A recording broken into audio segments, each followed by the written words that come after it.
Joining us here now on the Rich Eisen Show to discuss the Open Championship and everything surrounding the world of golf. And there's a lot surrounding it. From Golf Channel, Brandel Chamblee back here in the Rich Eisen Show. How you doing, Brandel? I'm terrific. Thanks, Rich. Nice to talk to you. I'm sitting here watching it rain, and I think that's going to be pretty much what I'm going to watch all week. It sounds on brand. It sounds on brand for the Open Championship. How does everybody across the pond, which I'm mandated to say as an American sports broadcaster, anything that's over at a spot like, say, Royal Liverpool Golf Club, how are they looking at our reaction to the LIV Tour and PGA Tour's agreement to have an agreement, Brandel? I think that's a good question. Thank you. I would say that it's viewed more favorably here, at least outside of the European Tour. Judging by what I've read in the newspapers over here, I subscribe to the newspapers over here, so I go on and I read the Guardian, I read the Times, and it seems to me like, essentially because the Saudis are involved in Premier League soccer, and soccer has such a following over here. I think they're quicker to accept Saudi involvement, the possible, if you even want to call it that, because I don't think they're so quick to refer to it as sports washing over here.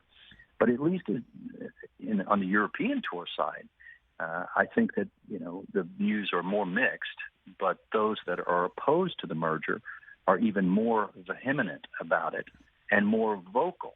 So at least on the PGA Tour side, the players that are I would say in close quarters opposed to it are not near so vocal in front of the media. And I think that's one of the reasons why Rory has been somewhat frustrated. I would even guess that I don't know this to be the case, but I would guess that he feels slightly betrayed by the fact that he hasn't had a lot of support from his peers on the tour who are opposed to this merger. How has that become evident to you? Any frustration on Rory's part? Because it certainly didn't show up in his golf game this past week. That's for sure. No, it didn't. It shows up, I think, just in the terseness of his remarks, as it relates to LIV, saying, I would retire sooner than play there, or in his reluctance to go into the media center. He is, if he's not the most giving player to the media, superstar, I don't know who is. And, at a couple of different majors, and this week he's declined to go into the media center because, it's obvious he's going to get much the same questions that he's been getting. And he's not had a lot of support from his peers. And, with regard to what Rory said, I stand behind him 100%. He's not exactly getting that kind of support. And, I think he's in, because of his play, because of his status, I think he's in the most prominent role. Tiger's not near as prominent because he's not playing. And I think in a lot of aspects, Rory is the most important voice in the game. And it may well happen in the history of this game that he could be proven to be the most important voice in this game historically, because what's at stake here, I think, is the future of professional golf, certainly as it relates to the way it's viewed in the United States. Well, in terms of that, I want to put a pin in that discussion for the moment, Brandel, and ask you about the locker room, because I think the most common soundbite you might hear, certainly from LIV Tour players, is this is a media creation. There's no issues amongst the players, that they are cool with each other, that they're not cool to each other, and that this is not discussed when they do cross paths, whether getting ready for a round or finishing with a round, or heaven forbid have a round with each other after a round, right? So what is going on? What does happen in a locker room, do you think, here? Yeah, I would say nothing is further from the truth than those remarks. Nothing is more disingenuous than those remarks. This is, if it's not all the players are talking about when they're away from the game of golf, it's close enough to it. And outside of the media, you go into any locker room, anywhere, and this is what people are talking about. I got into a taxi cab 3 days ago in London on my way to getting a rental car, and the taxi cab driver asked me about LIV PGA Tour merger. This is not the creation of the media. This is just circumstances of the Saudis trying to buy sport everywhere in the world, and it's causing controversy, and it's raising a lot of existential questions. And do the players hash it out in the locker room, crossing paths, say something to each other, or don't? I think there's been acrimonious exchanges. Certainly, I've heard of those. There's been finger pointing, fingers in the chest. There's been raised voices, and I think some have just agreed to disagree. There's been players that have patched things up. Just pretty much everything across the board as it relates to sort of verbal confrontations. And then some players, they're out here to try to play golf, and there's no more head game than the game of golf. And if you're not in the right space mentally, right, you're not going to play your best golf. So I think strategically there are players that avoid the controversy, so they sort of stay, on the fence. They try to be Sweden in this whole controversy. And that's really, and I understand that, but that's not what this period of time calls for. This calls for leadership. It calls for clear-headedness. This calls for having the right moral compass and ethical compass. And thank goodness in that regard, Rory has been very vocal. Brandel Chamblee of the Golf Channel here, calling in from Royal Liverpool in advance of the Open Championship, which you can see right here on Roku through the Peacock app, right here on the Rich Eisen Show.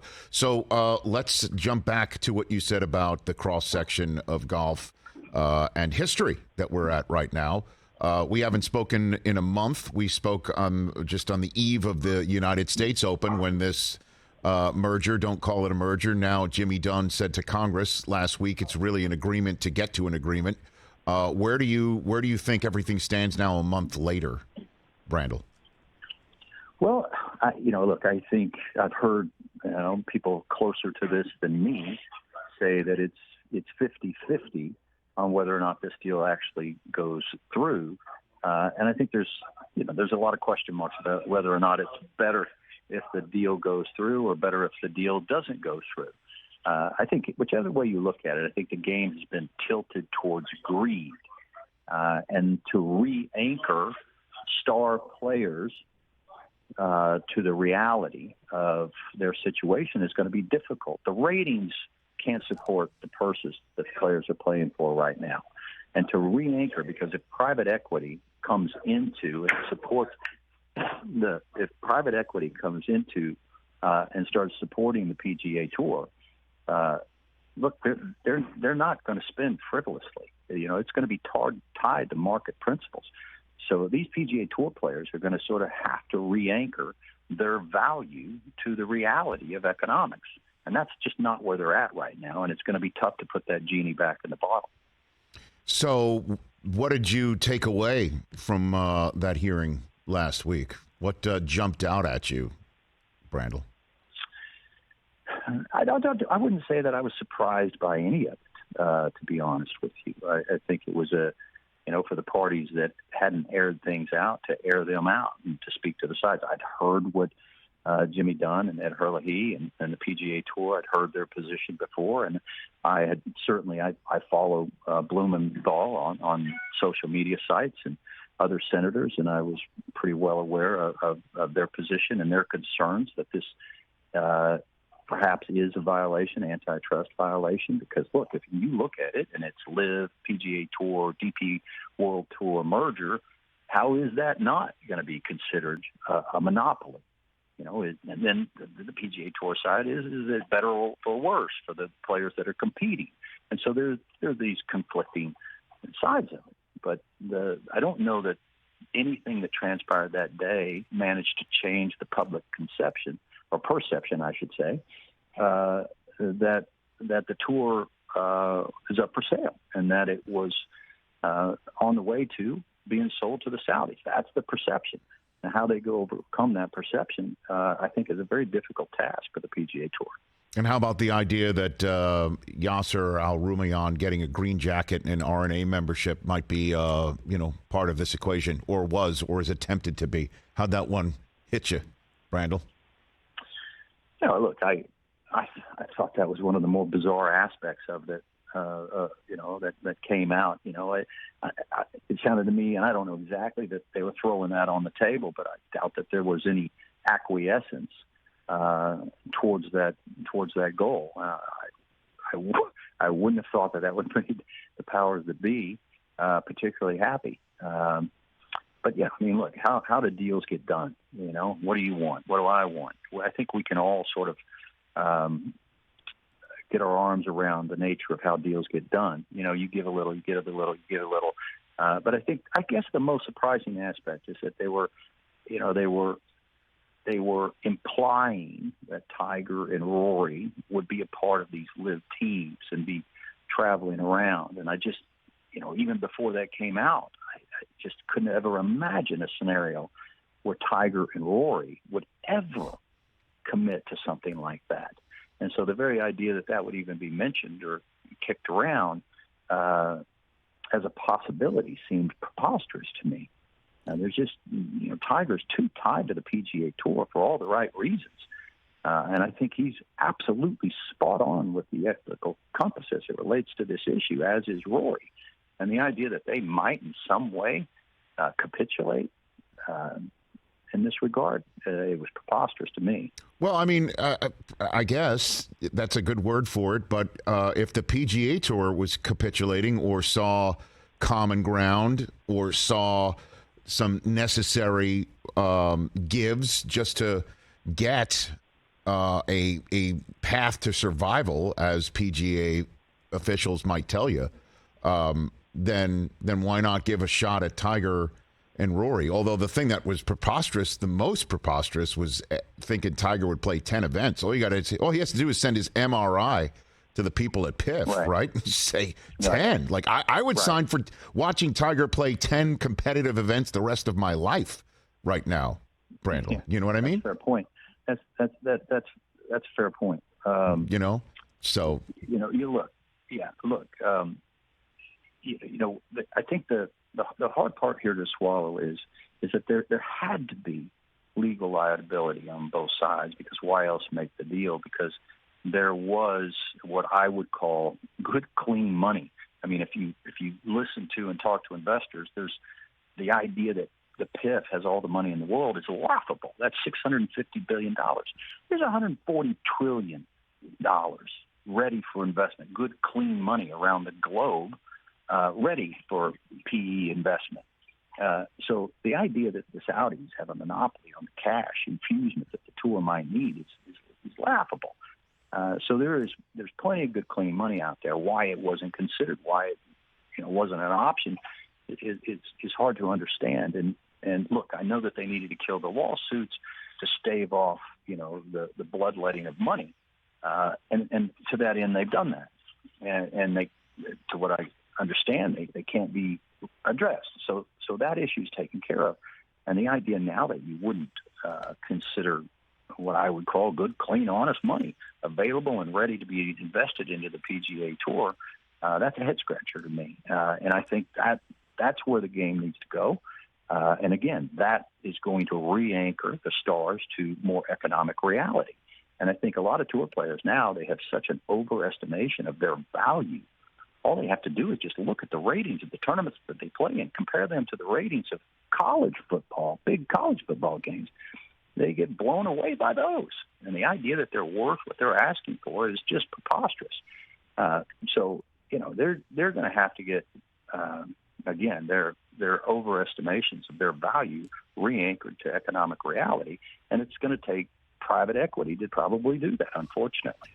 Let's wrap up our conversation, Brandel Chamblee, Golf Channel. Brandel Chamblee here on the Rich Eisen Show, with the conversation about the actual competition. How about that? What do you think of the field at the Royal Liverpool Golf Club, and who has the best chance to hoist the claret jug coming up on Sunday, Brandel? Well, Royal Liverpool has, just as good a record as you can ever ask of a golf course at dividing out the very best players. To win it, I just can't even imagine a scenario where you could get a better record than Royal Liverpool over at least the last 50, 60 years. The number one player on tour in 2014, the guy who was rated number one in the world, had number one in pretty much everything. That was Rory. He won. In 2006, it was number one player in the world. It was number one in every single thing. You go back further to a fellow less familiar by a long shot to American audiences, but Roberto Di Vincenzo, His record in the Open Championship when he won here in '67 was nothing short of spectacular. He'd been it 5 times. He'd finished third. He'd finished second a couple times. He was the favorite at so many different Open Championships, and he finally won in '67. And the person that he beat was Jack Nicklaus by 2 and Gary Player by 2. The next 2 best players, at least in the Open era, that Roberto Di Vincenzo was playing in. And then you go back to Peter Thompson, who won in '56. From 1953 to 1958, that's 6 Open Championships. Only 3 players managed to even beat Peter Thompson in those 6 Open Championships. So you go back to 1956 to present, and it's got a darn near perfect record at divining out the best players. So having said that, you don't have to look very far down the list. It's Scotty Scheffler, Rory McIlroy, John Rahm. And if you have an English flair and you're trying to follow and make a case for some good English golfers, Terrell Hatton, Tommy Fleetwood are certainly high enough up there in the various ranks to compete. But really, I think this is going to just be a head-to-head competition between the best in the world. The only caveat to that is it's soft. The conditions are soft. And when they're soft, shorter hitters can come in because they can stop balls on greens they wouldn't ordinarily be able to. So to that extent, you'd say Colin Morikawa, Ricky Fowler, Tom Kim. You go further down the list. It's going to be a little bit more open than you would think, given the soft conditions. But in the end, I still think it'll be the biggest of big boys that prevails. Love our chats, Brandel. I appreciate it. Thanks for calling in on such a busy week, and let's talk down the line. Greatly appreciate it, as always. Thanks so much, Rich. Always nice talking to you. Right back at you. At Chamblee Brandel on Twitter and Instagram. I follow him. You should as well, right here on The Rich Eisen Show. Catch The Rich Eisen Show every single day on the Roku channel, 12 to 3 Eastern, for free.